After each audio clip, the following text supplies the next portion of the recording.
Desde el confesionario. La confesión, un encuentro con Dios misericordioso.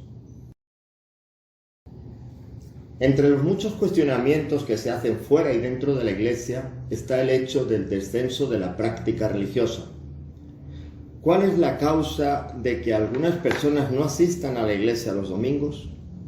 ¿Por qué muchas personas dicen que se confiesan con Dios, alegando que no creen en los obispos ni en los curas?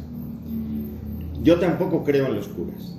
Mi fe está puesta en Dios, aunque creo que Él se manifiesta de muchas maneras, en los acontecimientos de la vida cotidiana, a través de personas y también a través de los sacerdotes. En este artículo voy a reflexionar sobre algunas de las causas que considero influyen en el descenso de las personas que se acercan a confesarse. Cuando nos acercamos al confesor, la motivación no debiera ser por la confianza que nos inspira el sacerdote, sino la confianza que tenemos en que Dios nos escucha y nos perdona a través del sacerdote. En la celebración del sacramento de la reconciliación nos encontramos con Jesús, que es en quien en definitiva confiamos, y el que nos lleva a abrirnos para revelar nuestras miserias delante del sacerdote que le hace visible. En el sacerdote, Jesús se hace presente y es también quien nos perdona. Puede que nos sintamos incómodos y hasta nerviosos, pero debemos tener clara la diferencia que debe haber entre nuestros sentimientos y la fe.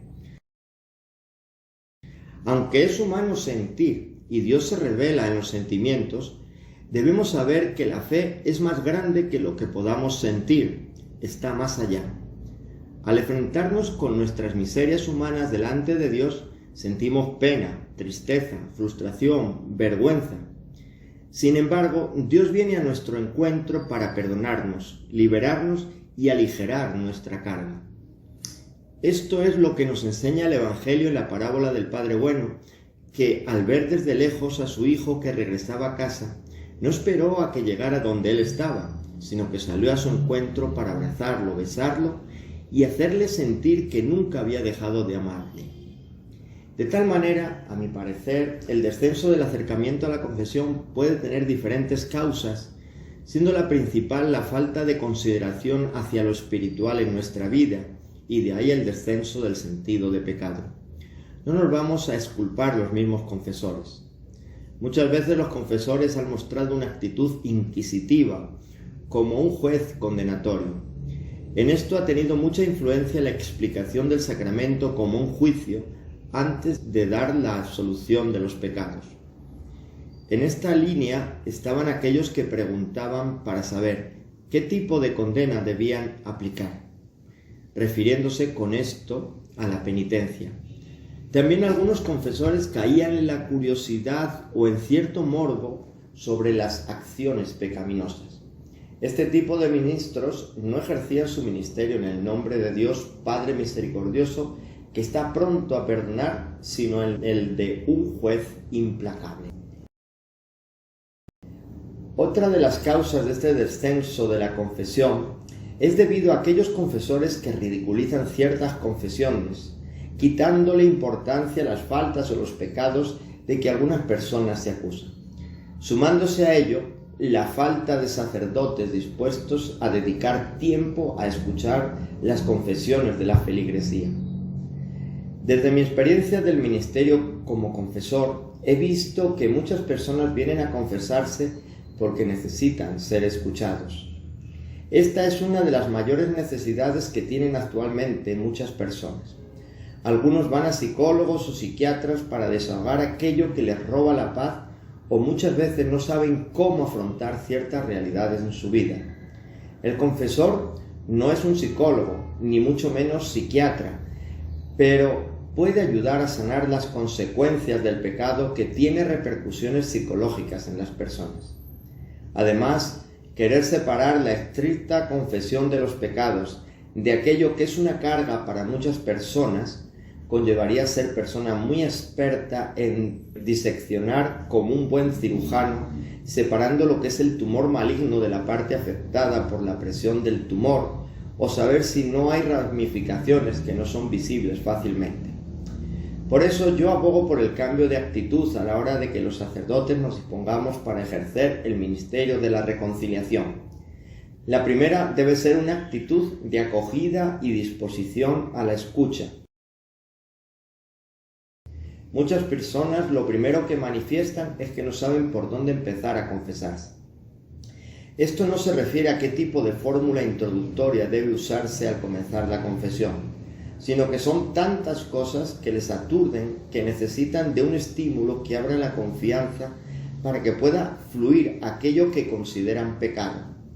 Eso no se logra en un minuto, a veces necesita un tiempo, ya que hay personas que por educación o carácter no son tan directos para ir a lo principal o esencial en una conversación.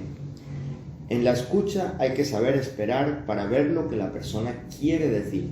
Y aunque la confesión no debe basarse en Padre, pregúnteme, pero sí algunas indicaciones o preguntas pueden ayudar a la persona a darse cuenta de cuáles pueden ser sus pecados.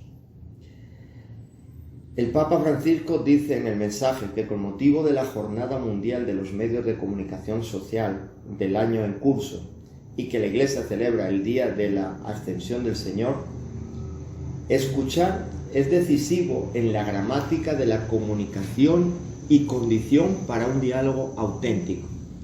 En efecto, estamos perdiendo la capacidad de escuchar a quienes tenemos delante, sea en la trama normal de las relaciones cotidianas o en los debates sobre los temas más importantes de la vida civil. Al mismo tiempo, la escucha está experimentando un nuevo e importante desarrollo en el campo comunicativo e informativo, a través de las diversas ofertas de podcast y chat audio, lo que confirma que escuchar sigue siendo esencial para la comunicación humana. El Papa nos invita a escuchar con los oídos del corazón. El primer precepto de la ley de Dios es Shema Israel, escucha a Israel. Y esto viene reafirmado con la enseñanza de San Pablo que la fe proviene de la escucha. Los niños también, cuando les hablan sus padres, responden dirigiendo sus miradas hacia ellos. En la vida creyente, la iniciativa es de Dios que nos habla y nosotros respondemos escuchándolo, pero también esta escucha en el fondo proviene de su gracia. La escucha corresponde al estímulo humilde de Dios. Es aquella acción que permite a Dios revelarse como aquel que hablando crea al hombre a su imagen y escuchando lo reconoce como su interlocutor. Dios ama al hombre, por eso le dirige la palabra, por eso inclina el oído para escucharlo, dice el Papa Francisco. Celebrar el sacramento de la reconciliación es ponerse en disposición de escuchar. El penitente tendrá que escuchar en su interior la voz de Dios, que es quien le revela su pecado, sus pensamientos, acciones y omisiones contrarias al amor. Y por otro lado, la voz de Dios que le invita a reconciliarse, a no tener miedo, a confiar en su infinito amor. Este amor Dios se lo demuestra a través del confesor, que trata de tener la actitud de Dios Padre misericordioso al decirle: no te condeno, pero vete y no peques más.